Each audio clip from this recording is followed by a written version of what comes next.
So before I did this raw diet thing, I was really just trying to see like how I could make it work, because I was like, I know meat ain't good for me. So I did the pescatarian thing for a while, Okay. and I did that for a month.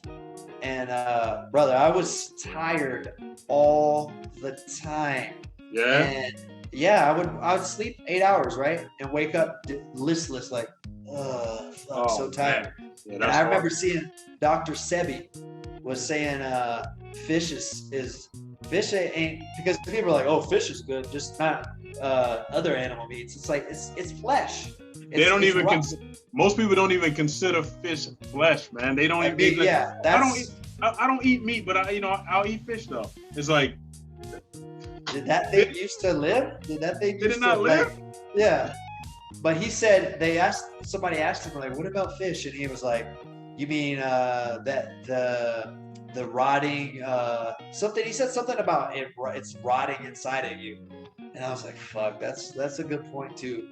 So that's what kind of got me to this raw diet. But being on this raw diet, yeah, and doing more research, because I'm like you, man. I do my research. I like to know what the fuck I'm getting into, and you know, I like to see different perspectives. I don't like to just go, I want to do this, so let me find all the sources that say this is good and reaffirm that. Like I'll go the opposite of what I want to go, the other perspective. You know what I'm saying? Stuff that make you uncomfortable. Yeah. But I can say this, like, and I want to ask you about this too. Since I've been on this raw diet, I've really seen physically myself clean out. And also I think that all that mass that I built over all those years, it was built from poor quality foods, you know what I'm saying? And it's like you're building cells, but how healthy are those cells really? You know what I'm saying? And I'm not, a doctor, scientist, or whatever, but just logical thinking, you got to ask yourself these questions.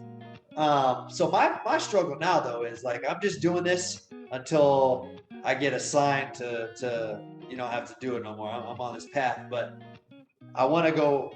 It's going to be easy for me to go vegan, like eating cooked foods and stuff, but not eat meat. I don't want to touch meat anymore. But is there any vegan foods that you're like, no, like, because okay, real quick, there's so many people that are like, I'm vegan, blah blah blah, yeah, and it's like you see what they eat, and they're eating all this shit from the store in the box, and just because it has a little sticker that says vegan, they're like, I'm healthy, and it's like bad oils, bad preservatives, chemicals. You know what I'm saying? And they're more unhealthy than when they were eating meat. Absolutely. This is the problem.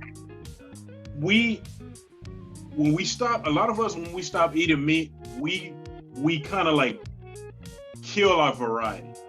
It's almost like we don't realize that more cases than not, when your plate, even when it had meat on it, you still had veggies, you still had mashed potatoes, you still had these things. Yeah. So a lot of people are like, well, I'm vegan. What do I eat now? Oh, let me go easy. Twinkies.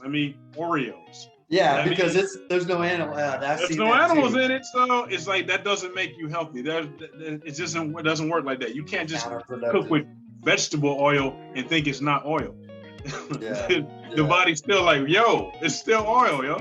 So that goes right back to my saturated fat thing. Eating a whole foods, plant-based diet is the best way, because that's why I always separated yams. I'm eating sweet potato. And a lot of these things I can pop right in my air fryer, bro. Some sweet potato, I cut some sweet potato up and put it in there for 10 minutes, and it's nice and mushy, and I can just take it in with a protein shake or whatever I want to eat with that. But you have to keep your greens, you have to keep your fruits. These are the items, that's why they call them antioxidants, because they keep the meat from oxidization in your body. Oxidization is what leads to the inflammation. Inflammation leads to mucus. Mucus leads to cancers and everything, like Dr. Sebi said. Yeah. Because we do, man. Like even talking to us right now, we have cancer cells running through our body. But eating correctly, working out, training, defecation, urination, and perspiration, these things push that stuff out of your body on a daily basis. And the less you do of it, the more prone you are to it. You get what I'm saying? So a lot of people just saying that I'm vegan and they're taking like this moral high ground, which I never do. I talk to people. I can vouch for that. You've never been that guy. How hypocritical would I be to be eating meat for 33 years and then turn around and say, you're bad. You're bad for eating meat. Yeah. What's wrong with you? Like, it's crazy talk to me. So I'm like, no, like, it's better. Like, it would be better if we could get the planet as a whole to reduce their meat intake by 50% than telling them you can't eat it at all. Because when you give people you can't do it at all, people are like, nope, I'm not doing it. I'm not doing it. They mentally shut down. Immediately. So I tell them, you know what? Let's start with Meatless Monday. See how you feel about it. How'd you feel? You're talking about with your clients. Yeah, like even when it comes to clients, I train clients who still eat meat. But I make sure I load their plate with good stuff. If you see like a meal plan from me, bro, it's everything: avocados, greens, broccoli, and it's not just a little bit here. No, God damn it, get you 3 to 4 ounces of this shit. Fill up your plate, because the more you get that on your plate, the less you have for meat on it. The less chance you have for meat. Speaking of which, okay, so when I went on this raw thing, one thing I realized right away is without meat, it is hard to keep your calories up. So tell me, like, and you said something about that a little earlier, but I didn't want to cut in. Tell me how you adapted and filled in that void once you removed the meats. So what I did, I had to, like, it's a mental game too. You have to get your mind to mentally reset and say that meat was an option. It wasn't the go-to. Because if we took it, right, we got animal, kill the animal, get the food, eat it like that. It's essentially taking out the middleman, where it's done for you in the animal. Yeah. So you take that part out, you got to try a little harder. But anything worth having is worth trying for a little harder. So the reason that I went raw for a little bit, maybe I went raw for about 3 months, right? But I noticed that too. Weight loss. That was a big thing too. Because the body wasn't processing it as well. When I started to cook my broccoli or steam it, when I started to cut up the sweet potatoes and the yams and such and actually cook them, it was a lot easier for the body to take it in. And then I was able to get more of it. That's why I was able to eat, the brown rice and things of that nature. It really helped with that. Those are some of the staples. I tell people, if you're not eating some kind of quinoa, brown rice, some kind of legume, chickpeas, some kind of starch.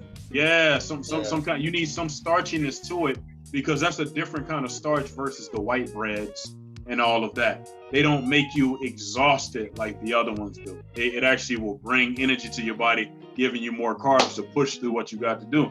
Bro, when we train it, you know how miserable you feel when you don't have that glycogen in your body, man. It's a terrible feeling when you're going down.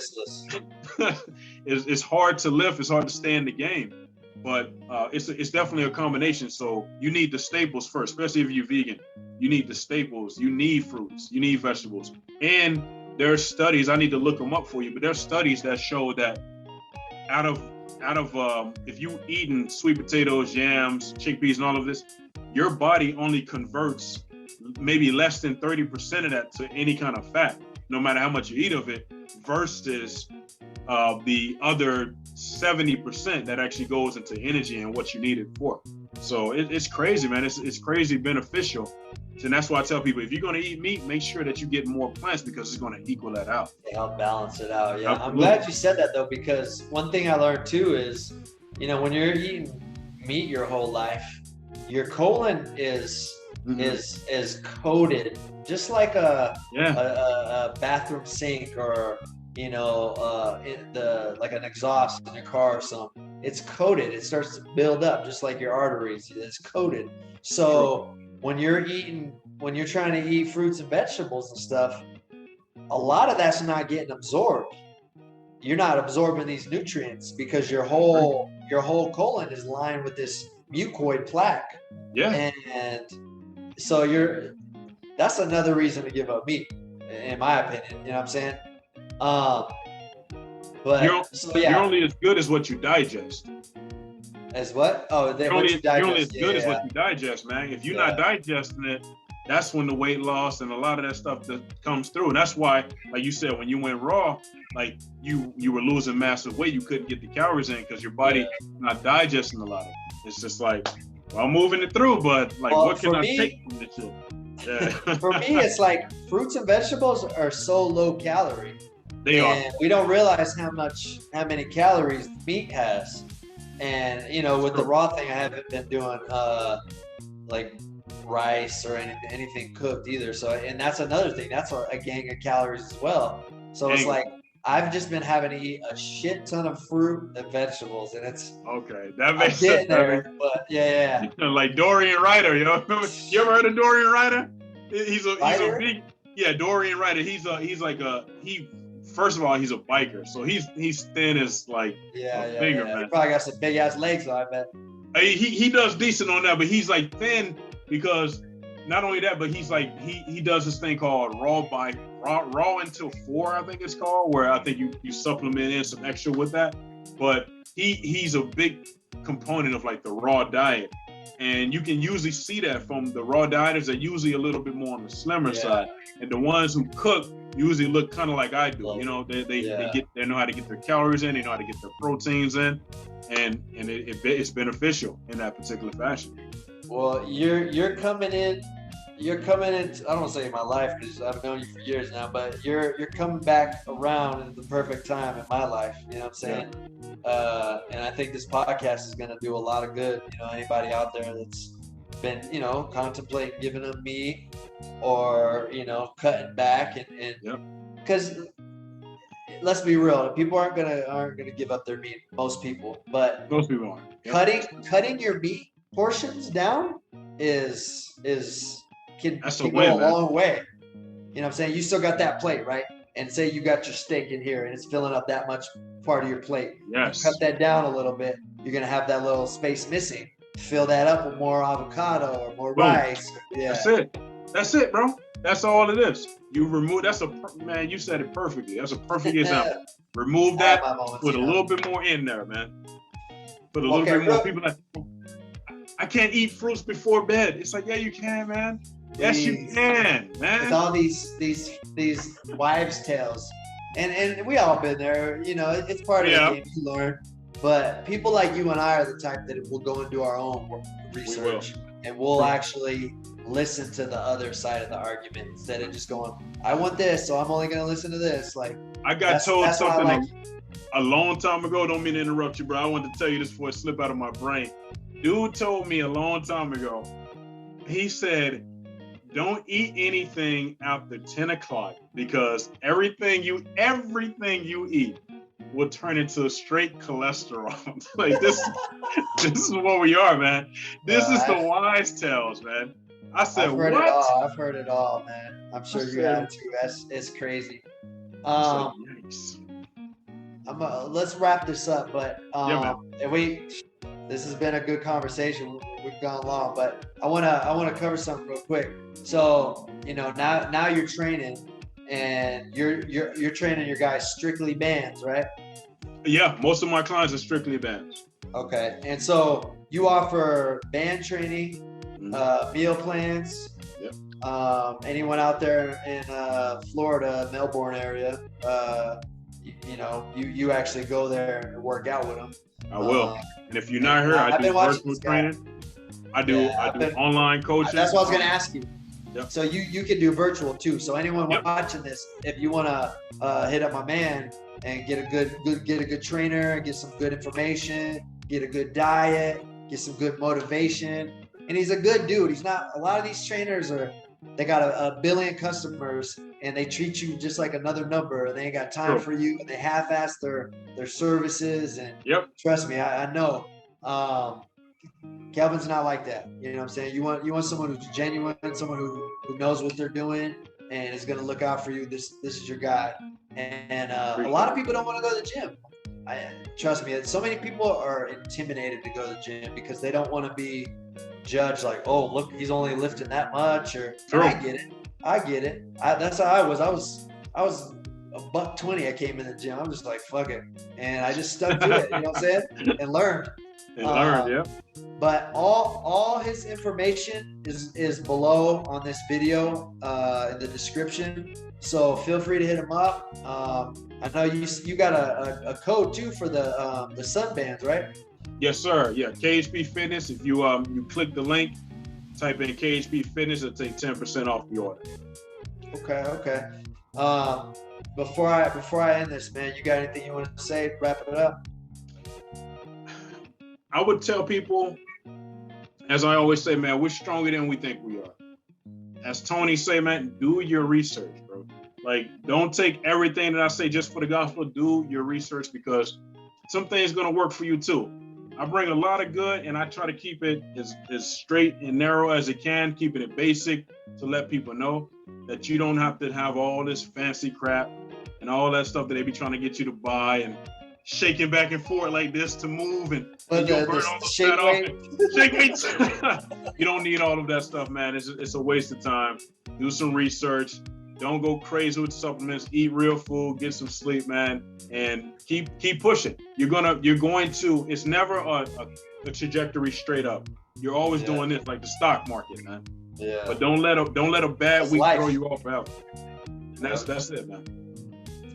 Well, hey, man, it's been a pleasure having you on the very first episode. I think that's very fitting, especially because you're part of the Barbell Life, man, for life. Yes, so this is definitely fitting. This is my guy.